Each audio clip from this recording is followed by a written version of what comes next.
So today our topic is death of a partner. First part, fundamental of partnership firm, admission, retirement, death. So आज हमारा जो topic है death of the partner, जहाँ बहुत simple तरीके से हम क्या करने जा रहे हैं, डेथ ऑफ द पार्टनर को डिस्कस करने जा रहे हैं। डेथ को डिफाइन करने की जरूरत नहीं है कि अगर डेथ का मतलब क्या होता है। Death means due to any reason, अगर कोई भी पार्टनर फर्म से आउट हो जाता है due to illness, due to long live और एनी रीजन, एनी नेचुरल और unnatural reason, so that is the death of the partner. Death of the partner में बेसिकली आपको पॉइंट टू पॉइंट बात करता हूँ। डेथ पार्टनर का ledger बनाना होता है, जो कि बोर्ड बेस्ड में ज़्यादातर वही क्रिएट करने के लिए आता है, प्रिपेयर करने के लिए आता है कि कैसे आप डेथ पार्टनर का लेजर प्रिपेयर करते हैं। तो सबसे इंपॉर्टेंट कंसेप्ट है, जो भी पार्टनर डेथ कर रहा है, he is liable for each and everything, means उससे हर एक चीज में पार्टिसिपेशन मिलेगा। सो दैट पार्टनर को क्या करना है, आपको उसका जो भी शेयर है, जैसे IOC, IOD, then profit, goodwill,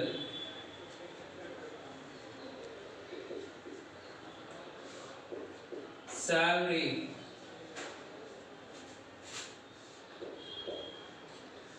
commissions। So now very short form में आप जान सकते हैं कि दैट पार्टनर इन सारी चीज को क्या करना होता है, हमें देना होता है। दैट्स मीन हर एक चीज में उसको क्या मिलेगा, शेयर मिलेगा। तो IOC आपको बहुत शॉर्ट में मैं बता रहा हूँ, ध्यान से देखिएगा, specially for the board purpose. IOC क्या है, मेनली जितने मंथ के लिए वो बिजनेस में रहा है, दैट्स यहाँ पे टाइम बेसिस आएगा। मींस जितने टाइम में वो बिजनेस में रहा, सर्वाइव किया, उतना ही IOC मिलेगा। देन IOD अगेन ये टाइम बेसिस है। टाइम बेसिस मींस जितने मंथ वो बिजनेस में रहा है उतने के लिए वो लायबल है। देन प्रॉफिट, अगेन प्रॉफिट भी टाइम बेसिस होता है। गुडविल ये टाइम बेसिस नहीं है, बिकॉज ये जनरेटेड है, ये ओल्ड जनरेटेड है। तो इसमें क्या होता है, इसको शेयर मिलता है थ्रू द गेनिंग पार्टनर। लेकिन इसमें भी दो एस्पेक्ट्स हैं जो हम आगे डिस्कस करेंगे। Now commission, again it is the time basis. Salary again time basis.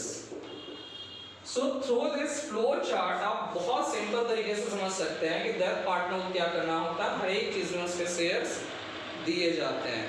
अब नाउ छोटा सा इसका मैं कैपिटल अकाउंट बना दे रहा हूँ, जो कि आपको इस कंसेप्ट को और भी क्लियर कर देगा।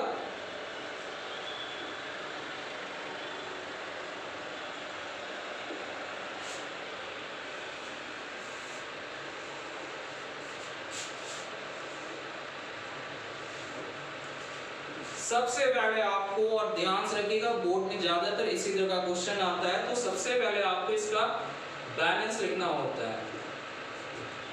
जो कैपिटल दिया रहता है वो इजीली आपको कॉपी और पेस्ट करना है, उसमें आपको कोई कैलकुलेशन की जरूरत नहीं है, आपको सीधा बैलेंस रखना है। Then IOC, then salary by profit by goodwill, gaining ratio,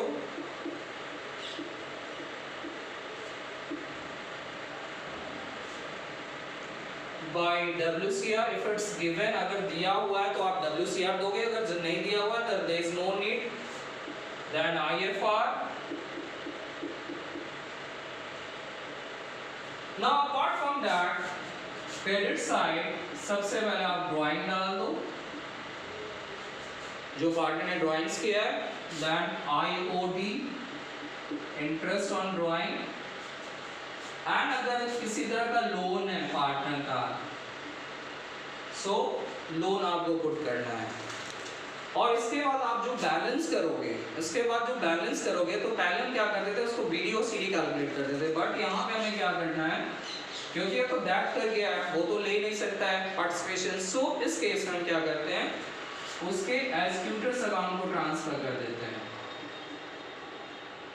क्या करते हैं, बैलेंस अमाउंट को एग्जीक्यूटर्स अकाउंट्स को ट्रांसफर करते हैं।